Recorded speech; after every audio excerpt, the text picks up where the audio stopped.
എഴുന്നേറ്റ് നിന്ന് മാതാവിൻ്റെ ഈ ഗാനം ആലപിച്ചപ്പോൾ കുരിശിൽ നിന്ന് ഞാൻ ഈ സ്വരം കേട്ടു എന്ന ഗാനം ആലപിച്ച് പാടുമ്പോൾ അത് കടലാസിലില്ല, പാട്ടുകടലാസിലില്ലാത്ത ഗാനമാണ്, എല്ലാവർക്കും അറിയാവുന്ന ഗാനമാണ്. മാതാവിൻ്റെ മധ്യസ്ഥം നമ്മളെല്ലാം എടുത്ത് പ്രാർത്ഥിക്കുന്നു. മാതാവിനോടൊപ്പം അപ്പസ്തോലന്മാർ 9 ദിവസം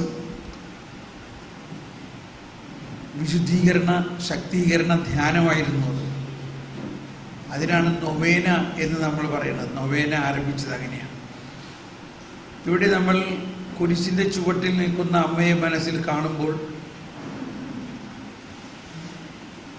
ഈശോയുടെ സ്വന്തം മകന് കുരിശിൽ മറ്റുള്ളവർ ആണിയടിച്ച് കൊല്ലുന്നത് കണ്ടു നിൽക്കുന്ന ഒരവസ്ഥയാണ് അമ്മയുടെ.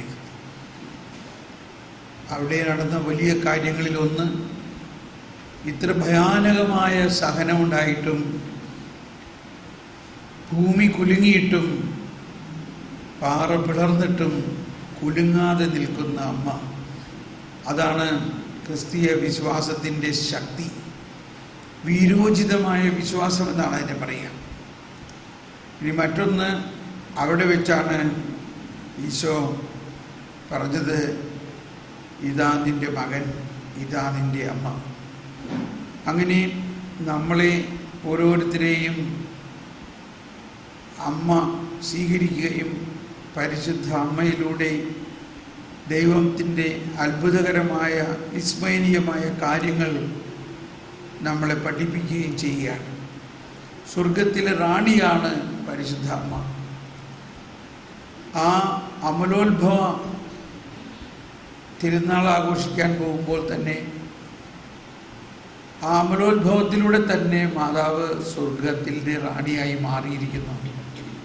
സ്വർഗത്തിൻ്റെ ഏറ്റവും വലിയ അനുഭവമാണ് ഉത്ഭവപാപമില്ലാതെ ജനിക്കാൻ ഉള്ള ആ പ്രത്യേക ഒരു തിരഞ്ഞെടുപ്പ്. അതാണ് വാസ്തവത്തിൽ മാമോദീസായിലൂടെ നമുക്കെല്ലാം ലഭിക്കുന്നത്. അങ്ങനെ പാപം ചെയ്യാൻ സാധിക്കാത്ത ഒരവസ്ഥ ഉണ്ടെന്ന് നമ്മൾ മനസ്സിലാക്കണം. പാപം ചെയ്യാൻ സാധിക്കാത്ത അവസ്ഥയാണ് യേശു നമുക്ക് തരുന്നത്. പരിശുദ്ധാത്മാവിലുള്ള ജീവിതം അതാണ്. പാപം ചെയ്യാൻ സാധിക്കാത്ത അവസ്ഥ നമ്മുടെ ശക്തി കൊണ്ടല്ല, കൃപയിലൂടെ. ആ കൃപ നിറയുന്ന ഇതിനെയാണ് അമലോത്ഭവം എന്ന് പറയുന്നത്.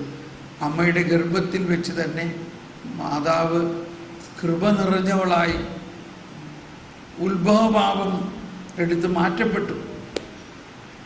ആ അമ്മ ഈ ഇഹലോക ജീവിതം കഴിഞ്ഞപ്പോൾ എന്നേക്കുമായിട്ടുള്ള ഒരു ഉറക്കം എന്നാ പറയാ, ഡോർമേഷൻ എന്നാ പറയാ. ഡോർമേഷൻ. ഞാൻ നേരത്തെ പറഞ്ഞില്ലേ, രക്തസാക്ഷി മണ്ഡപങ്ങളും കൊളോസിയം അതുപോലെ കാറ്റക്കോംസിൽ ചെന്നപ്പോഴാണ് ഞാൻ പഠിച്ചത്. അവിടെ പറയുകയാണ്, ആദ്യമ സഭയിൽ സിമിട്രി എന്നല്ല പറഞ്ഞിരുന്നത്, ഡോർമെട്രി എന്നാണ് പറഞ്ഞിരുന്നത്. നമുക്കിവിടെ ഡോർമെട്രി എന്നാ പറയാറുണ്ടല്ലേ, ഇപ്പം എളുപ്പം മനസ്സിലാവില്ലേ. അന്ന് ക്രൈസ്തവരുടെ ശ്മശാനത്തിനെ ഡോർമെട്രി എന്നും ക്രൈസ്തവരല്ലാത്തവരെ ക്രിമിറ്ററി എന്നുമാണ്. ക്രിമിറ്റോറിയം എന്ന് പറഞ്ഞാൽ അതിനെ ദഹിപ്പിക്കുന്ന സ്ഥലം. ശരീരത്തെ ദഹിപ്പിച്ചിരുന്നു. പക്ഷെ ക്രിസ്ത്യാനികളുടെ ശരീരത്തെ ദഹിപ്പിച്ചില്ല എന്നുള്ളത് അന്ന് വലിയൊരു പുതിയ കാര്യമായിരുന്നു. ക്രിസ്ത്യാനിയുടെ ശരീരം ദഹിപ്പിക്കുന്നില്ല. അപ്പോൾ അവരെന്ത് ചെയ്യണം? അവർ ഡോർമെട്രിയിലേക്ക് കൊണ്ടുപോകണം. എന്താ അവിടെ ചെയ്യുന്നത്? അവിടെ അറകളുണ്ടാക്കിയിട്ട് അതിൽ ഈ ശരീരത്തെ അങ്ങനെ വെച്ചിട്ട് അവിടെ ഉറങ്ങുകയാണെന്നാണ് സങ്കല്പം. ഉറങ്ങുകയാണ്. പിന്നീട് ആ ഡോർമെട്രിയാണ് സിമെട്രി ആയി മാറിയത്. അപ്പം മാതാവ് മരിച്ചു, മരണം സംഭവിച്ചുവെങ്കിലും മാതാവിൻ്റെ ശരീരം ഡോർമേഷനിലായിരുന്നു, ഡോർമെറ്ററിയിൽ. അതായത് ആ ശരീരം, എന്നിട്ട് ശരീരത്തോടെ മാതാവ് സ്വർഗത്തിലേക്ക് പോയി എന്നത് വരാനിരിക്കുന്ന അന്ത്യവിധി സമയത്ത് നമ്മളെല്ലാവരുടെയും ശരീരം ഉയർത്തെഴുന്നേൽക്കുന്നു എന്നതിൻ്റെ ഒരു മുൻ അനുഭവമാണ്. എല്ലാ ക്രിസ്ത്യാനിയുടെയും ശരീരവും സ്വർഗത്തിൽ പോകും. ശരീരത്തിൻ്റെ ഉയർപ്പിലും നിത്യമായ ജീവിതത്തിൽ ഞാൻ വിശ്വസിക്കുന്നു എന്ന് പറയുന്നതിൻ്റെ അർത്ഥം ഇതാണ്. ഓക്കെ, അപ്പോൾ നമ്മളിപ്പോൾ മാതാവിൻ്റെ ഈ ഗാനം ആലപിക്കുമ്പോൾ ഈ ചിന്തകളെല്ലാം ഉണ്ടാകട്ടെ. ദൈവത്തിൻ്റെ പ്രവർത്തനത്തിലൂടെയാണ് മാതാവ് കൃപ നിറഞ്ഞവളായതും സ്വർഗത്തിലേക്ക് പോയതും സ്വർഗത്തിലെ റാണിയായതും. ഇതൊന്നും മാതാവിൻ്റെ ഒരു സ്വന്തം കഴിവ് കൊണ്ടല്ല. ആരുടെ കഴിവുകൊണ്ടാണ്? ദൈവത്തിൻ്റെ സൗജന്യമായ ദാനമാണ്. അപ്പോൾ നമുക്കും അത് കിട്ടിയിട്ടുണ്ടോ? നമുക്കും അത് കിട്ടിയിട്ടുണ്ട്. അതുകൊണ്ടാണ് മാതാവിനെ നമ്മൾ അനുകരിക്കുക എന്ന് പറയുന്നതിൻ്റെ അർത്ഥം. Mother Mary is the model of A Christian. അതായത് ഒരു യഥാർത്ഥ ക്രിസ്തീയത എന്താണെന്നുള്ളതിൻ്റെ ഒരു മോഡലാണ് മദർ മേരി. ആ മാതാവിലുണ്ടാകുന്ന വിശുദ്ധി, അമലോത്ഭവത്തിലൂടെ ഉണ്ടാകുന്ന വിശുദ്ധി, കൃപ നിറഞ്ഞ അവസ്ഥ, മരണാനന്തര ജീവിതം, ശരീരത്തിൻ്റെ ഉയർപ്പ്, ജ്ഞാനം, ഇതെല്ലാം നമ്മൾക്ക് മക്കൾക്ക് ഇതെല്ലാം ലഭ്യമാണ്. ആ ബോധ്യത്തോടെ നമുക്ക് ഈ ഗാനം ആലപിച്ചുകൊണ്ട് പൂർണ്ണമായിട്ടും കർത്താവിൻ്റെ സൗജന്യമായ കൃപയിൽ നമുക്ക് അടിയുറച്ച് വിശ്വസിച്ച് പ്രാർത്ഥിക്കാം.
So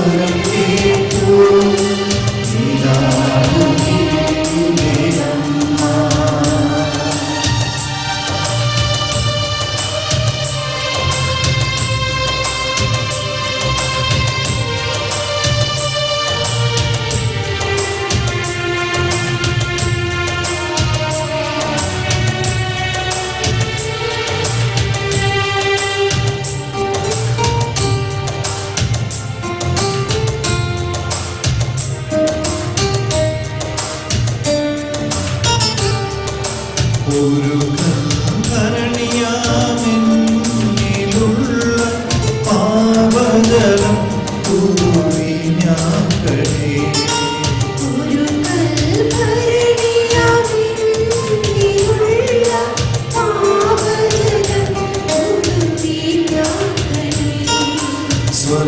സ്വർഗരാജ്യത്തിൻ രഹസ്യമറിയുവാൻ മധ്യസ്ഥമേഖണി സ്വർഗരാജ്ഞി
പരിശുദ്ധ അമ്മ ഒരു പതാകയും ഏന്തിക്കൊണ്ട്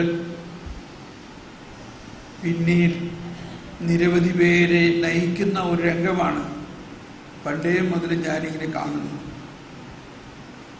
അത് നമ്മളെല്ലാവരുമാണ്. അതിൻ്റെ മുൻനിരയിൽ നമുക്ക് മുൻപേ പോയിട്ടുള്ള നിരവധി വിശുദ്ധരും. ഈ വിശുദ്ധരുടെ മധ്യസ്ഥം എന്ന് നമ്മൾ പറയുമ്പോൾ നമ്മൾ കഴിഞ്ഞ മാസം നവംബർ മാസം വിശുദ്ധരുടെ മാസവും മരിച്ച വിശ്വാസികളുടെ മാസവുമാണ്. പക്ഷെ നമ്മളധികവും ഭയങ്കര വേദനയും വിഷമവും ശുദ്ധീകരണ സ്ഥലത്തിലെ ആത്മാക്കളെ പ്രതിയാണ്, അല്ലേ? ആണോ അല്ലയോ? അതാണ്. ഇവിടെയുള്ള ആത്മാക്കളെ കുറിച്ചൊരു വേദനയില്ല ആർക്കും. അവർ നരകത്തിൽ പോയാലും അവർക്ക് വേണ്ടി പ്രാർത്ഥിക്കണമെന്ന് നമുക്ക് തോന്നാറില്ല. എന്നാലും ശുദ്ധീകരണ സ്ഥലത്തിലെ ആത്മാക്കൾക്ക് വേണ്ടി പ്രാർത്ഥിച്ചില്ലെങ്കിൽ ഒരു സമാധാനമില്ല. പ്രാർത്ഥിക്കേണ്ടെന്നല്ല പറയണത് കേട്ടോ. ശുദ്ധീകരണ സ്ഥലത്തിലെ ആത്മാക്കൾക്ക് വേണ്ടി എന്നും നമ്മൾ എല്ലാ പ്രാർത്ഥനകളിലും പ്രാർത്ഥിക്കുന്നുണ്ട്. പക്ഷെ എങ്കിലും ചിലവരുടെ വിചാരം ഇവരെല്ലാം നമ്മൾ പ്രാർത്ഥിച്ചില്ലെങ്കിൽ നശിച്ചു പോകില്ല എന്നാണ്. അപ്പം എവിടെയാണ് നമ്മുടെ വിശ്വാസം? സഭ എന്നത് വിജയസഭ. ആരാണ് ആ വിജയസഭ? വിശുദ്ധന്മാർ. സഹനസഭ അതാരാണ്? ശുദ്ധീകരണ സ്ഥലത്തിലെ ആത്മാക്കൾ. തീർത്ഥാടന സഭ അല്ലെങ്കിൽ സമരസഭ എന്നാണ് ആ വാക്ക് പറയണ്ടെന്ന് വിചാരിച്ചു. അപ്പോൾ ഇവിടെ ആരോ പറയണ കേട്ടോ സമരസഭ. തീർത്ഥാടനമാണ് നമ്മൾ. എന്നോട് ചിലർ ചോദിക്കുകയെ, സാറ് എന്താ ജോലി ചെയ്യണേ, സാറ് എവിടുന്നാ എന്നാ ചോദിക്കും. ഞാൻ പറഞ്ഞു, ഞാൻ സ്വർഗത്തിലാണ് എൻ്റെ സിറ്റിസൺഷിപ്പ്. ഇവിടെ കുറച്ച് നാളത്തേക്ക് വന്നേക്കണമെന്നുള്ളൂ. ശരിയാണോ? പക്ഷെ നമ്മളാരും പറയണില്ല. നമ്മൾ വിചാരിക്കുന്നത് നമ്മൾ ആരാണ്? ഇവിടുത്തെ തീർത്ഥാടകരാണ്. തീർത്ഥാടനത്തിന് വന്ന ആൾക്കാർ വലിയ വലിയ ബംഗ്ലാവൊക്കെ പണിത് ഇവിടെ കൂടാന്ന് വിചാരിച്ച്, അതുകൊണ്ടാണ് ഈ പ്രശ്നമൊക്കെ ഉണ്ടാവുന്നത്. നമ്മൾ ആരാണ്? നമ്മളുടെ സ്വദേശം എവിടെയാണ്? ഇതൊക്കെ പാട്ട് പാടാറുണ്ട്. എന്താ പാട്ട്? എന്റെ ദേശം ഇവിടെയല്ല, ഇവിടെ ഞാൻ പരദേശവാസിയല്ലോ. അക്കരയാണ് എന്റെ ശാശ്വത നാട്, അവിടെ എനിക്കൊരുക്കിയ ഭവനമുണ്ട്. ഇത് പാടിയാൽ പോരാ, ഇവിടം വിടണം. ഈ ദേശം വിടണം. ഈ ദേശവുമായിട്ട് നമുക്ക് ഒരുപാട് ഇവിടെ അങ്ങ് കെട്ടിക്കിടക്കാൻ വേണ്ടി അല്ല നമ്മൾ. അതാണ് ആത്മാവിലുള്ള ജീവിതം എന്ന് പറഞ്ഞാൽ കുപ്പർട്ടീനോന്റെ മാതിരി ഇങ്ങനെ പറക്കണ ജീവിതമാണ്. അപ്പോൾ നമ്മുടെ വിശ്വാസത്തിൻ്റെ പ്രധാന ഒരു രഹസ്യം ഈ വിശുദ്ധരുടെ ജീവിതം നമ്മളുടെ മുൻപിൽ നമ്മൾ കാണുന്നത് നമ്മുടെ സഹോദരങ്ങളായിട്ടാണ്. ഈ പൗരസ്ത്യ സഭകൾ, പ്രത്യേകിച്ച് മലങ്കര സുറിയാനി സഭയും പൗരസ്ത്യ സഭയാണെങ്കിലും മലങ്കര സഭ, അതുപോലെ തന്നെ ബൈസന്റൈൻ സഭകളെല്ലാം ഈ വിശുദ്ധരുടെ പടങ്ങൾ വെക്കുന്നത് മുകളിലല്ല, ഈ താഴെ ഈ ലെവലിൽ വെക്കുള്ളൂ. ഇപ്പം ഈ സ്വിച്ച് ബോർഡിൻ്റെയൊക്കെ ലെവൽ, ഈ ജനാലയുടെയൊക്കെ ലെവലിൽ. എന്തിനാന്ന് വെച്ചാൽ അവർ നമ്മുടെ കൂടെ തന്നെയാണ്. അവരങ്ങ് മുകളിലല്ല, അവർ നമ്മുടെ കൂടെ തന്നെയാണ്. നമ്മൾ അവരുമായിട്ട് യാതൊരു വ്യത്യാസവുമില്ല. നമ്മൾ അവരുമായിട്ട് യാതൊരു വ്യത്യാസവുമില്ല.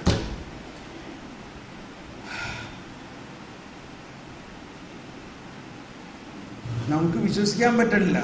അതാണ് കുമ്പസാരിക്കേണ്ട ഒരു പാപം. ഇത് വിശ്വസിക്കാൻ പറ്റണില്ല എന്നുള്ളത്. നമ്മൾ ഈ വിശുദ്ധരുടെ സഹപൗരരാണ്. മരിച്ച വിശ്വാസികളെ തമ്പുരാനെ വരമെടുത്താലും മോക്ഷത്തിൽ ചേരാനിട ഉണ്ടാകണമേ. വായിക്ക് പ്രാർത്ഥിച്ചേ.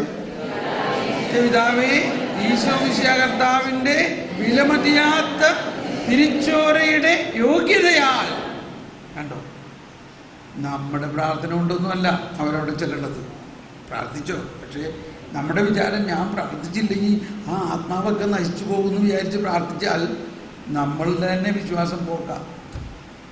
ഈശോ മിശിഹാ കർത്താവിൻ്റെ വിലമതിയാത്ത തിരിച്ചോരയുടെ യോഗ്യതയാൽ ഈ ആത്മാക്കൾ വിശുദ്ധീകരിക്കുകയും അവർ കുറച്ച് സഹിക്കണം. നമ്മൾ സഹിക്കണില്ലേ? അവരുടെ സഹനം എന്ന് പറയുന്നത് ആരുടെ സഹനത്തിനുള്ള പങ്കാളിത്തമാണ്? ഈശോ മിശിഹായുടെ സഹനത്തിനുള്ള. ഈശോ മിശിഹ സഹിച്ചേക്കാൾ കൂടുതൽ സഹനം അവർക്ക് കിട്ടുമോ? മനസ്സിലാവുന്നുണ്ടോ? ഈശോ മിശിഹ സഹിച്ച മാതിരി സഹിക്കാനാണ് നമ്മുടെയും വിളി.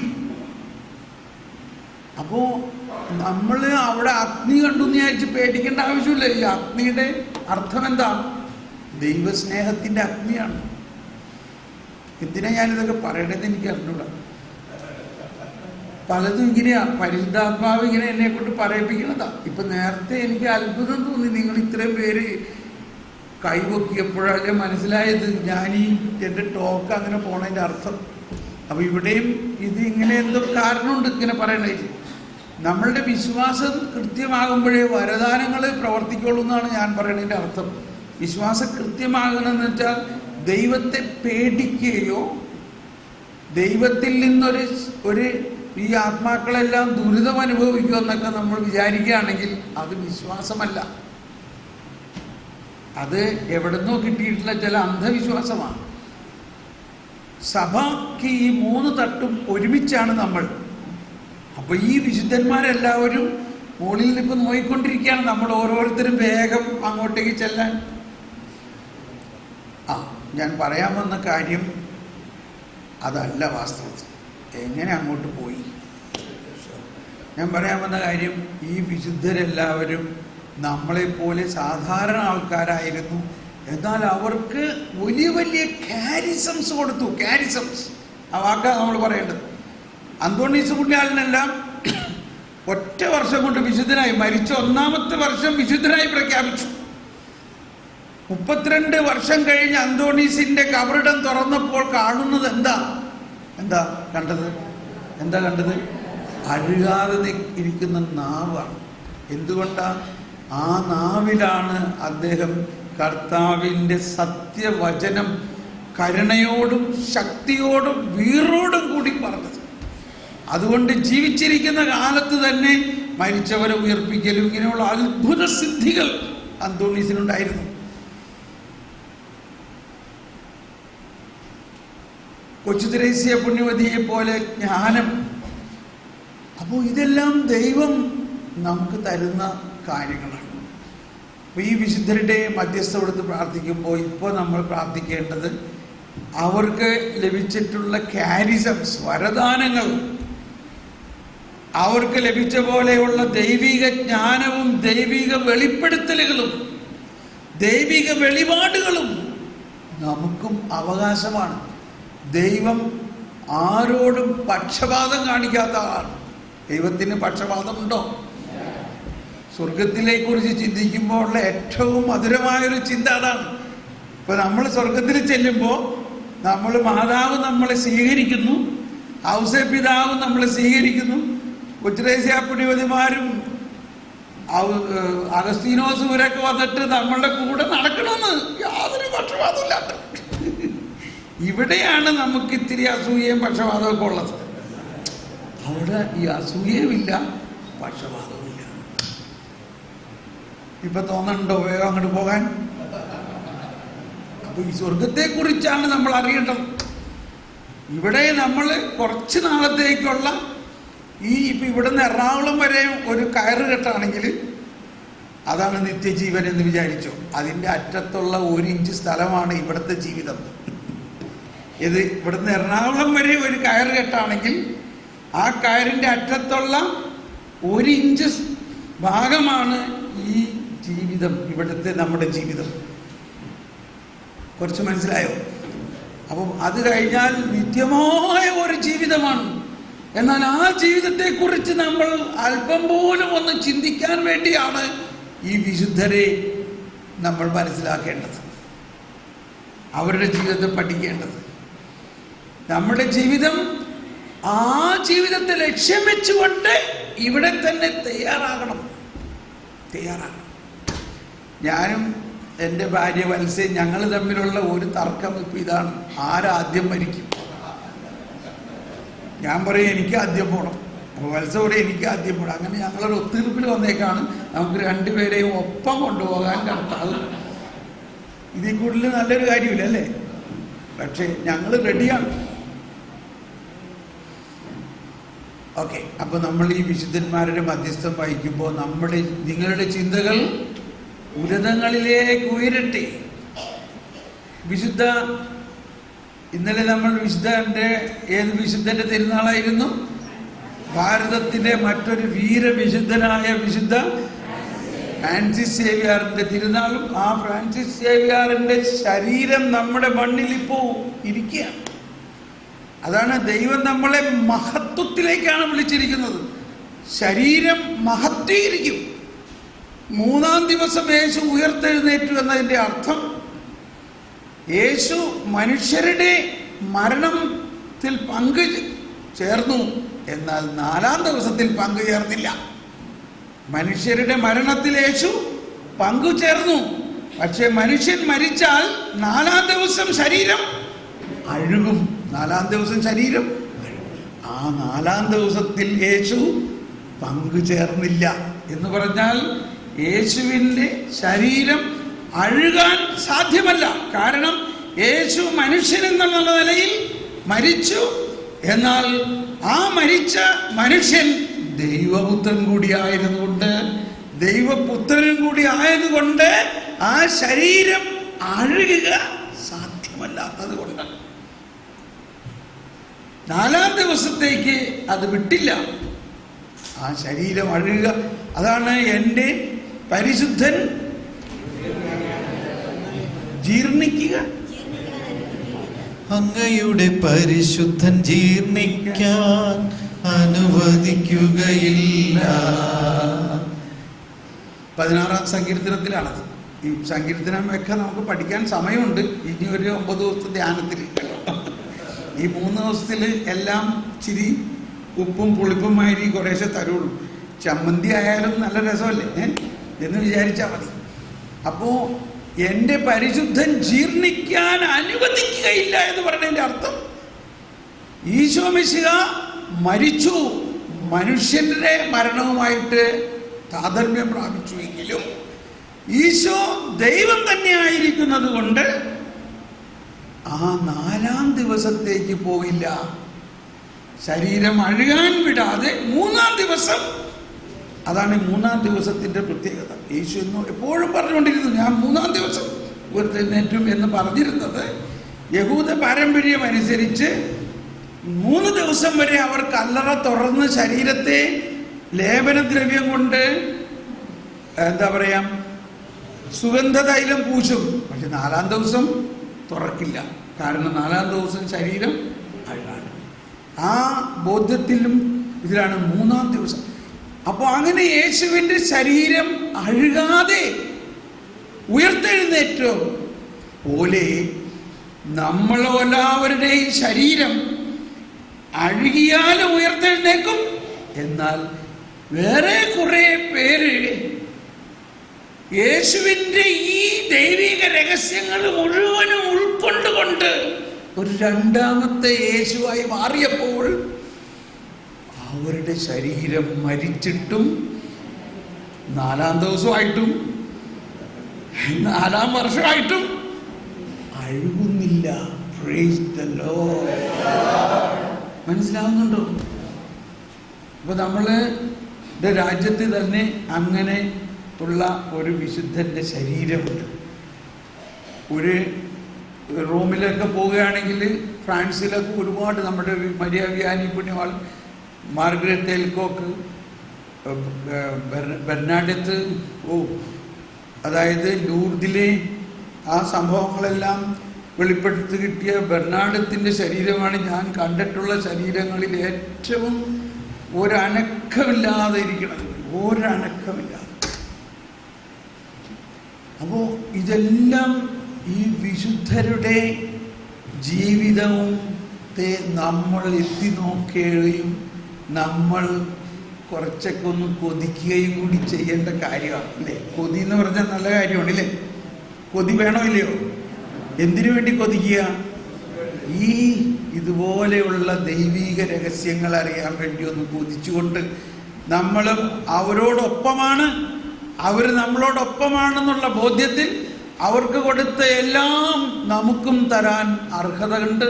നമ്മൾ അർഹതയുള്ളവരാണ്. നമ്മൾ ദൈവഭവനത്തിൽ ഈ സകല വിശുദ്ധരോടും ഒപ്പമുള്ള ദൈവഭവനത്തിലെ അംഗങ്ങളാണ്. അപ്പസ്തോലനാകുന്ന അടിത്തറമേൽ പണിതുയർത്തപ്പെടുകയും യേശുവാകുന്ന മൂലക്കല്ലിൽ പണിതുയർത്തപ്പെടുകയും ചെയ്തിരിക്കുന്ന ഭവനങ്ങളാണ് നമ്മൾ. ഒന്ന് അഭിമാനത്തോടെ നമുക്ക് ഈ വിശുദ്ധരുടെ ലുത്തിനിയെ പാടുമ്പോൾ ഈ ബോധ്യങ്ങളോടെ നമുക്ക് വിശ്വാസത്തെ വളർത്തി പാടാം.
വിശുദ്ധനായ ശിമയോനേ,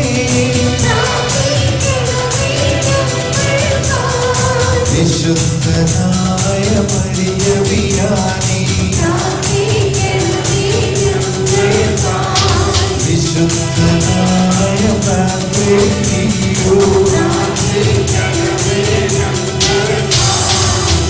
വിശുദ്ധനായ ഭക്തേ,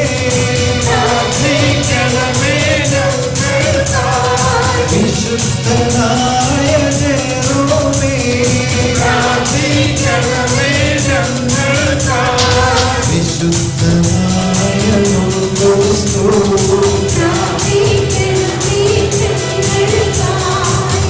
വിശുദ്ധനായ ഡൊമിനിക് സാവിയോ,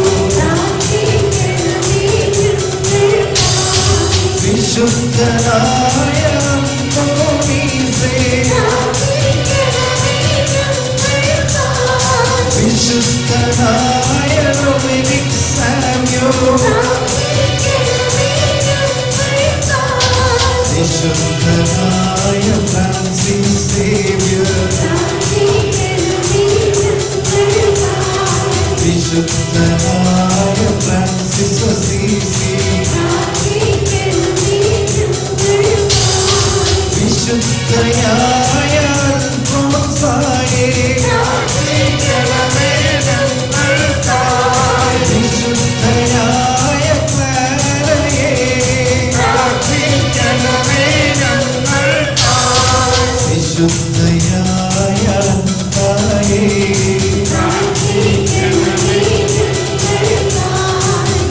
വിശുദ്ധയായ വേറോനിക, വിശുദ്ധയായ മർന്നാലേത്ത, വിശുദ്ധയായ സിസിലിയ,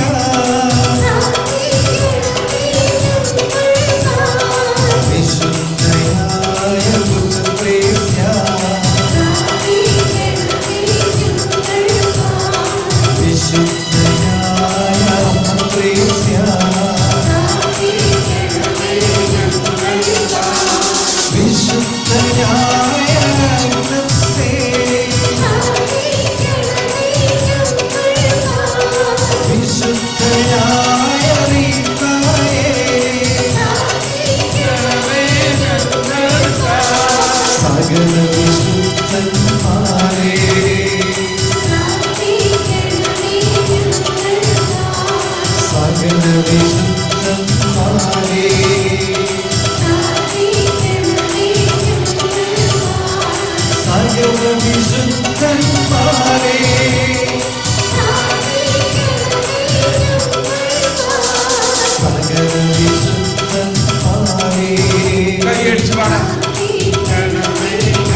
സകല വിശുദ്ധന്മാരുടെയും ജീവിതത്തെ അത്ഭുതാവഹമായ ജീവിതമാക്കി മാറ്റിയത് ഒരു സാധാരണ കർത്താവിൻ്റെ പരിപാടിയാണ്. ദൈവത്തെ സംബന്ധിച്ച് അത് സാധാരണ കാര്യമാണ്. ദൈവം ആഗ്രഹിക്കുന്നത് നമ്മളെല്ലാവരും അതുപോലെ ആകണമെന്നാണ്. ഈ വിശുദ്ധന്മാർ മാത്രമൊന്നുമല്ല, കുറച്ച് പേരുടെ നാമകരണം ചെയ്യപ്പെട്ട കുറച്ച് പേരേ ഉള്ളൂ. ജോൺ പോൾ രണ്ടാമൻ മാർപ്പാപ്പ പറയാറുള്ളത്, ഒരു തോട്ടത്തിലെ പൂക്കളിൽ 1-2 പൂക്കൾ നമ്മളൊരു എക്സിബിഷന് വേണ്ടി കൊണ്ടുപോകും, തോട്ടം മുഴുവനും കൊണ്ടുപോകുമല്ലോ. എന്ന മാതിരിയാണ് വിശുദ്ധരെ. ഇവരുടെ നമ്മൾ കാണേണ്ടത് സ്വർഗത്തിലുള്ള വിശുദ്ധരിലെ ചില സാമ്പിളാണ്. വാസ്തവം പറയുകയാണെങ്കിൽ ഈ അൽഫോൻസാമയെക്കാളും കൊച്ചുറേസയെക്കാളും ഒക്കെ വലിയ വിശുദ്ധരവിടെ ഉണ്ട്. ആരാ? നമ്മുടെ കിഴക്കയിലെ എലിയാക്കുട്ടി ചെടുത്തിലെ മാതിരിയൊക്കെ ഉള്ള സാധാരണ വീട്ടമ്മമാർ. 10 പ്രസവിച്ച് 14 പ്രസവിച്ച് കഷ്ടതകളും ബുദ്ധിമുട്ടുകളും ദാരിദ്ര്യവും അനുഭവിച്ച്, പക്ഷെ അവരുടെ കാര്യം എഴുതാനും പിടിക്കാനും കോൺഗ്രിഗേഷനോ വേറൊരു ഡിപ്പാർട്ട്മെൻറ്റും ഇല്ലാത്തത് കൊണ്ട് അവർ നാമകരണം ചെയ്യപ്പെടുന്നില്ലെന്നേ ഉള്ളൂ. കൊച്ചുറേസി എല്ലാം ജീവിച്ചിരുന്നപ്പോൾ പ്രാർത്ഥിച്ചത് എന്നെ ആരും അറിയാത്ത ഒരു വിശുദ്ധയാക്കണേന്നാണ്. ആ പ്രാർത്ഥന കേട്ടില്ല കർത്താവ്. ഇപ്പം നമ്മളുടെ കുടുംബസ്ഥരായിട്ടുള്ള ഒരുപാട് വിശുദ്ധര് സ്വർഗത്തിലുണ്ട്. ഇപ്പം ആദ്യമായിട്ടാണ് കഴിഞ്ഞ ഈ വർഷം കൊച്ചുത്രേസ്യയുടെ